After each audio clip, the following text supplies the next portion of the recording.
What do you mean Ryan will be CEO? I'm the one who saved this hotel. My voice echoed through the newly renovated lobby, bouncing off the modern mountain-inspired decor I'd spent months perfecting. Mom's dismissive wave felt like a slap in the face. Claire, honey, your brother has more natural leadership ability.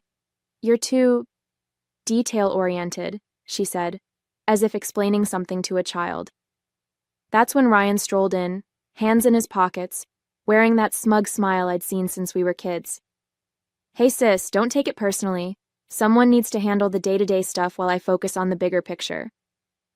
My name is Claire Anderson, and at 52, I never thought I'd find myself fighting for recognition in my own family's business.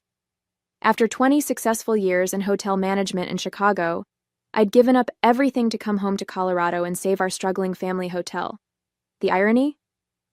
I was the only one with actual hospitality experience, while my younger brother Ryan had bounced between jobs, never holding one for more than a year. Here's what really gets me. 8 months ago, my dad called me in tears, saying they were weeks away from bankruptcy. I didn't hesitate. I sold my condo in Chicago, cashed in my savings, and came home to help. The hotel was stuck in a time warp, dated decor, no social media presence, and reviews that made me cringe. I worked day and night, modernizing everything from the reservation system to the lobby furniture. God knows how many nights I spent hunched over spreadsheets, negotiating with suppliers and training staff. I even used my industry connections to get us featured in travel magazines. And it worked. The transformation was incredible. The Mountain Pine Lodge went from a 2-star nightmare to the talk of the town. Our bookings doubled, and for the first time in years, we were actually turning a profit. Every detail, from the locally sourced artwork to the upgraded amenities, was carefully chosen to create an unforgettable guest experience. But standing here now, watching Ryan smirk while our parents hand him everything I've built, I realize none of that matters to them. The worst part? They're announcing his promotion at tonight's staff meeting, the same meeting where I was supposed to present our record-breaking quarterly results. I can feel the eyes of our employees on me, especially Sarah, our head housekeeper who's been here for 20 years. They all know who really turned this place around, but like me, they're forced to stand here and watch this farce play out, pretending this is somehow normal or fair. Let me take you back a bit to understand how we got here. The Mountain Pine Lodge has been in our family since my grandparents built it in 1971. I basically grew up in these halls, learning every aspect of the business from the ground up. While other kids played house, I was helping Mom with check-ins and watching Dad handle maintenance issues. The hotel was my second home, and I loved every minute of it. But Ryan? He was different. 3 years younger than me, he never showed any interest in the family business. While I was studying hospitality management in college, he was bouncing between majors, first architecture, then business, finally dropping out altogether to find himself. Mom and Dad never seemed bothered by this. He's just creative, they'd say.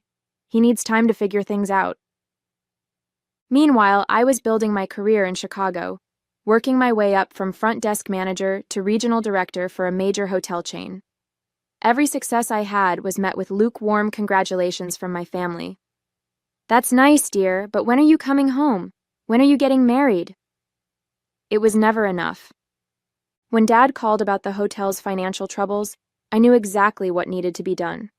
The place was hemorrhaging money, outdated systems, inefficient processes, no real marketing strategy.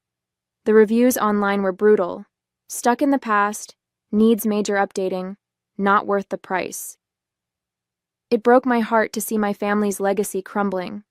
I took a leave of absence from my job in Chicago, which eventually became a resignation, and dove into the rescue mission.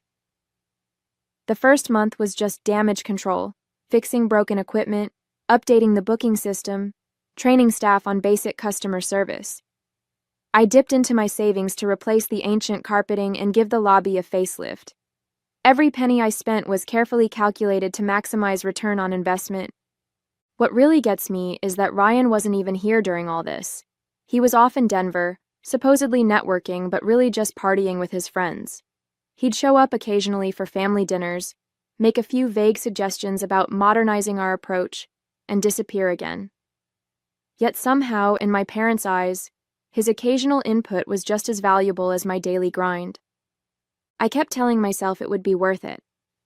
That once they saw the results, the improved ratings, the increased bookings, the positive reviews, they'd finally recognize my value. I guess I should have known better. The past 3 weeks have been a nightmare. Ryan struts around like he owns the place, making changes left and right without any understanding of how a hotel actually works. Just yesterday, he decided to cut our continental breakfast service to save money, apparently oblivious to the fact that our breakfast ratings are one of our biggest selling points. When I tried to show him the guest satisfaction data, he just laughed and said, "Numbers aren't everything, sis." But what really pushed me over the edge happened this morning.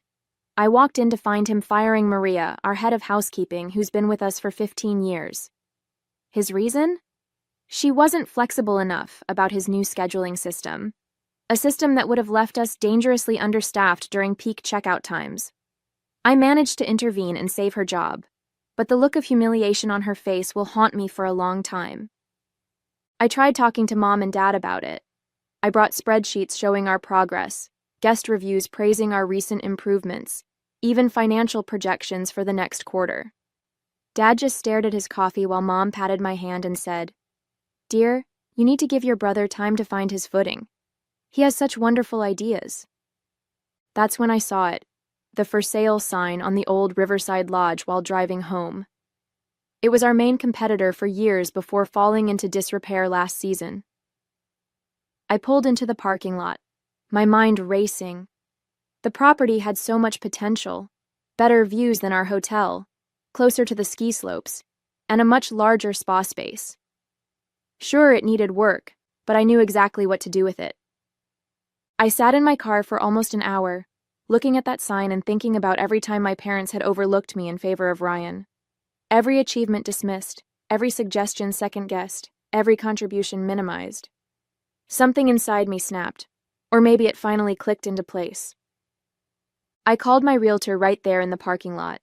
The owners were eager to sell, and thanks to my savings and stellar credit rating, I could make it happen. By the time I drove home, I had already scheduled a viewing for the next morning. For the first time in months, I felt energized, excited even. I wouldn't have to watch Ryan destroy everything I'd built. Instead, I would build something new, something that was completely mine. Let them see what they gave up when they chose him over me. The next few months were a whirlwind of activity. I poured everything into transforming the Riverside Lodge into something extraordinary. While Ryan was busy throwing parties at Mountain Pine Lodge, I was working with contractors, redesigning spaces, and building a team of top-tier hospitality professionals. I named it The Summit, maybe a bit on the nose, but I wanted everyone to know exactly what I was aiming for. Word got around town quickly. Some people called me spiteful for competing with my own family. Others, especially those who'd worked with me at Mountain Pine, quietly cheered me on. My parents tried guilt-tripping me at first. "How could you do this to your brother? To us?" Mom would ask during our increasingly rare family dinners. I just smiled and changed the subject. Meanwhile, Ryan's mismanagement was taking its toll on Mountain Pine Lodge. Their reviews started dropping. Complaints about inconsistent service, maintenance issues, even cleanliness problems. 3 longtime staff members quit within the first month of his leadership. I heard through the grapevine that they'd had to slash their rates just to maintain occupancy. The Summit's grand opening was exactly 6 months after that fateful day in the lobby. I'll never forget my family's faces when they walked in. Mom's tight smile barely hiding her shock, Dad's wide eyes taking in the packed house, and Ryan's barely concealed anger. The local paper was there, taking photos and interviewing guests about Aspen's newest luxury destination. "You're trying to destroy us," Ryan hissed when he cornered me by the bar. "This is a direct attack on our family." I just smiled and replied, "No, Ryan, this is me succeeding despite our family." The contrast between the 2 hotels couldn't have been more stark. While Mountain Pine Lodge struggled with basic maintenance, the Summit was making waves with its eco-friendly initiatives and luxury amenities. Every detail I'd dreamed of implementing at the family hotel, but had been shot down, was now a reality here. From the locally sourced restaurant menu to the state-of-the-art spa facilities, everything was exactly as I'd envisioned. But success brought its own challenges. Other hotels started copying our innovative booking system. Some folks in town, old friends of my parents, started whispering about how I was tearing the family apart. Even some of my loyal guests from Mountain Pine Lodge expressed guilt about choosing sides. The real challenges came rolling in as the summit gained momentum. My former vendors from Mountain Pine Lodge started getting pressure not to work with me. Mom had quite the social circle in town, and suddenly some longtime family friends stopped meeting me for our usual coffee dates. I even lost my spot on the local tourism board. Apparently, there was a conflict of interest. But I wasn't about to let small-town politics derail everything I'd built. When local vendors hesitated, I found better ones in Denver. When the tourism board dropped me, I focused on building direct relationships with ski tour operators. Every obstacle just pushed me to be more innovative, more determined. Then came the biggest test of all. Mom and Dad showed up at my office one morning, looking worried. The bank was threatening to call Mountain Pine's loans. Ryan's mismanagement had finally caught up with them. They wanted me to come back, not as CEO, of course, but to help Ryan learn the ropes. "We're family," Mom pleaded. "You can't just let the hotel fail." I looked at them both, sitting across from my desk in the office I'd built myself, and felt strangely calm. "I offered to help 8 months ago," I replied. "You chose Ryan. Now you have to live with that choice." Dad tried a different approach. "Think about your grandfather's legacy," he said quietly. "This hotel has been in our family for generations." "And I tried to preserve that legacy," I shot back. "You're the ones who handed it to someone who treats it like his personal playground." The whispers around town got nastier after that. I was the ungrateful daughter, the bitter sister, the woman who'd turn against her own family out of spite. Some days those rumors hurt more than I'd like to admit. But every morning I'd walk into the summit's lobby, see my vision come to life, and know I'd made the right choice. My team became my new family. Many were former Mountain Pine employees who'd jumped ship, tired of Ryan's chaotic management style. They understood what I was building here wasn't about revenge. It was about creating something meaningful, something we could all be proud of. The breaking point came during the annual Colorado Luxury Hotels Awards. The summit was nominated for Best New Boutique Hotel, and Mountain Pine Lodge was conspicuously absent from any category. I was sitting in the ballroom surrounded by my team when they announced our win. As I walked to the stage, I caught sight of my parents in the back of the room. They'd shown up unannounced, probably expecting to support our family hotel as they had for years. The look on their faces said everything. Mom was fighting back tears, and Dad looked like he'd aged 10 years. Ryan wasn't there. He'd stopped attending industry events months ago, claiming they were just popularity contests. But everyone in that room knew what this moment meant. The student had officially surpassed the teacher. The detail-oriented daughter had built something better than the family legacy they'd refused to entrust her with. During my acceptance speech, I thanked my team, our guests, and even mentioned Mountain Pine Lodge, where I first fell in love with hospitality. The crowd's uncomfortable shifting told me they caught my subtle dig. But it was the conversation afterward that really changed everything. A renowned travel magazine editor approached me for an interview. As we talked about the summit's success, my parents hovered nearby, clearly listening. They heard every word as I described my journey, including how being passed over for CEO had motivated me to build something of my own. "Sometimes the best success stories come from being underestimated," I said, loud enough for them to hear. That evening, the magazine editor told me they were naming the summit Best Boutique Hotel in the Rockies in their upcoming issue. The same issue would feature a piece on traditional hotels struggling to adapt, with Mountain Pine Lodge as their prime example. When the article came out, it was like a bomb went off in our small town. Everyone who'd whispered about me being spiteful had to acknowledge the truth. I'd built something extraordinary, while Mountain Pine Lodge was failing not because of me, but because of their own poor decisions. Looking back on everything, it's hard not to feel a mix of emotions. Part of me still hurts from the way my parents treated me, how they brushed aside all I'd done as if it were nothing. But another part of me, maybe the bigger part, feels liberated. I'm living my life on my terms, not waiting for someone else's validation. When I walk into the summit every morning, I'm reminded of what I built with my own 2 hands. The vibrant lobby buzzes with life, guests chatting excitedly about their plans for the day, staff moving efficiently with warm smiles, the faint aroma of freshly brewed coffee mingling with the clean mountain air that drifts in when the doors open. It's everything I ever wanted the Mountain Pine Lodge to be, and seeing it thrive gives me a deep sense of pride. My team at the summit has become my family in ways I never expected. Many of them, like Sarah and Maria, are former employees of my parents' hotel who left because they saw the same lack of leadership I did. They've been instrumental in making the summit a success, and their loyalty humbles me. Sarah often jokes that she finally feels like her experience and ideas are valued, and I know exactly how she feels.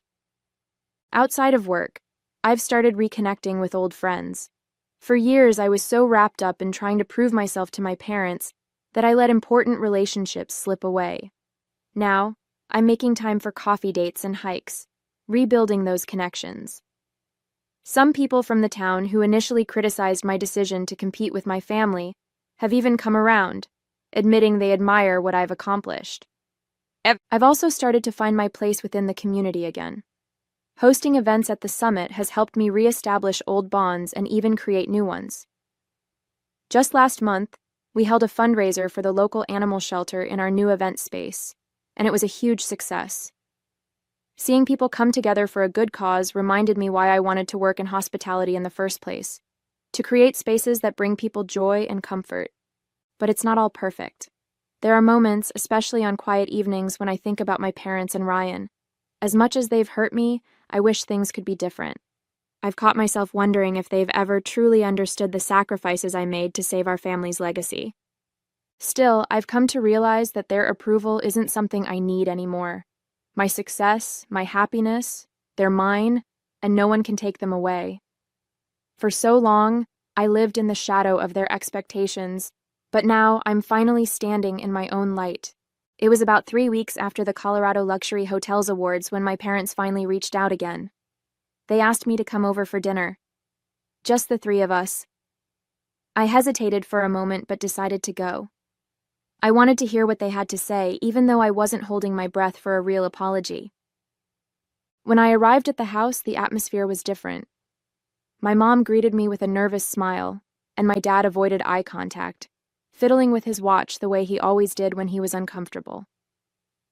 Over dinner, they started with small talk, how the weather was unusually warm for the season, how they'd heard about the summit's latest 5-star review.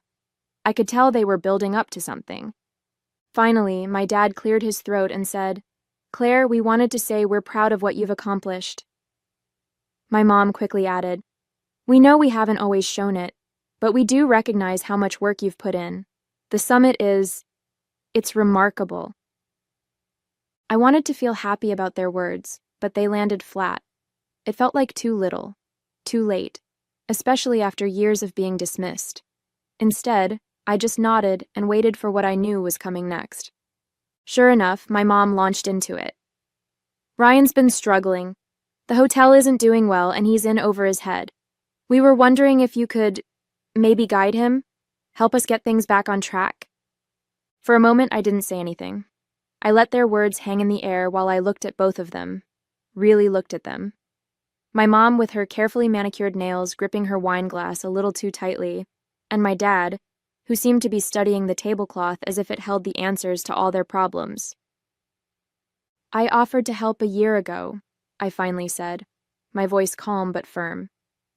"I gave up my life in Chicago to save Mountain Pine Lodge. You chose to put Ryan in charge, knowing he wasn't ready, knowing I had the experience to make it succeed. You didn't want my leadership then, and now that things have fallen apart, you're asking me to step in?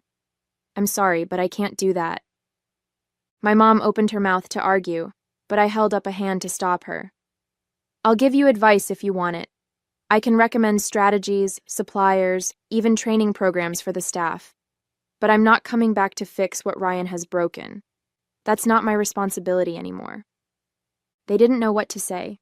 My dad finally muttered something about understanding my position, but the disappointment on his face was clear. My mom looked like she wanted to argue more, but for once she didn't push it. Driving home that night, I felt lighter than I had in years. Setting those boundaries wasn't easy, but it was necessary. I wasn't bending over backward to make my parents happy or cleaning up Ryan's messes. I was choosing myself, my happiness, and my future. Over the next few weeks, I noticed a shift in how I carried myself. Saying no to my parents gave me the confidence to enforce boundaries in other areas of my life, too. I stopped over-explaining my decisions to people, whether it was about work or personal choices. I became more comfortable letting go of relationships that no longer served me, instead focusing on the ones that brought me joy and support. At the summit, we hit new milestones.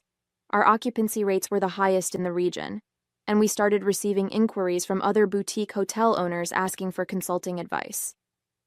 My parents' hotel, meanwhile, continued to decline, though I did hear they finally hired a professional hospitality consultant to try to turn things around.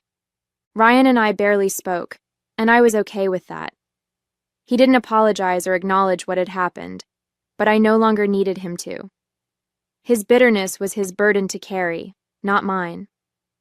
The summit had become a reflection of everything I'd worked for: my resilience, my vision, my independence. And as it flourished, so did I. Standing in the lobby of the summit one morning, I watched as the sunlight poured through the floor-to-ceiling windows, casting a warm glow over the modern decor I'd designed. A family walked past, laughing as they planned their day, while one of my staff expertly handed a couple their itinerary for a scenic snowshoe hike. It hit me in that moment how far I had come, not just professionally, but personally. For years, I'd measured my worth by my parents' approval, by their ability to see and acknowledge my contributions. But now I realized I didn't need that anymore. What I had built here wasn't just a hotel. It was a testament to my resilience, my creativity, and my ability to thrive despite the challenges thrown my way. The journey had been hard.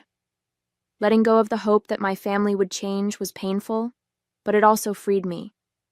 I no longer felt tied to the weight of their expectations or their dismissal. Instead, I felt proud. Proud of what I had created. Proud of the team I'd cultivated, and proud of the life I was living. I wasn't just surviving, I was thriving. The Regional Hospitality Awards ceremony was the kind of event I used to dream about attending. The room was buzzing with excitement, filled with industry leaders, journalists, and hotel owners from across the state. As the announcer began to list the nominees for Boutique Hotel of the Year, I caught a glimpse of my mom and dad seated toward the back of the room. Their faces were unreadable, but I could sense the weight of what this moment meant to all of us. When the summit was announced as the winner, the room erupted into applause. My team cheered as I walked to the stage, my heart pounding. As I accepted the award, I glanced at my parents. My dad gave me a small nod, and my mom's eyes glistened with unshed tears. It wasn't quite an apology, but it was acknowledgement, something I'd long since stopped expecting, but still appreciated in its own way. After the ceremony, I joined my team in celebrating. My parents didn't approach me, and I didn't go to them. This was my moment, and I wanted to share it with the people who had helped me achieve it. I felt truly free, free from the need for their approval, free from the shadows of their choices. Success wasn't about proving them wrong anymore. It was about proving to myself that I was capable, deserving, and enough. And as I raised a glass with my team that night, I knew I'd finally found peace.